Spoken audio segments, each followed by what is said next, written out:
32-year-old Liu Wan is a carbon accountant with a high-tech company in China's Shanxi. As one of the newly emerging green professions, carbon accounting was included into China's new edition of occupational classifications in 2022.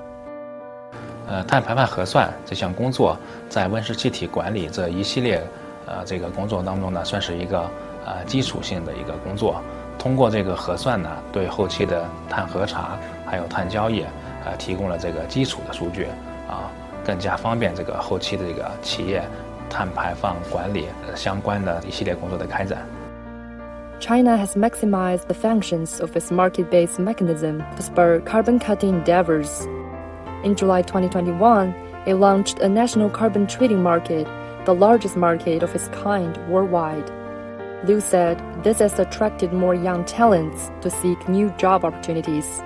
在国家双碳政策背景下，我认为从事碳排放核算是非常不错，也是非常具有这个前景的一个行业。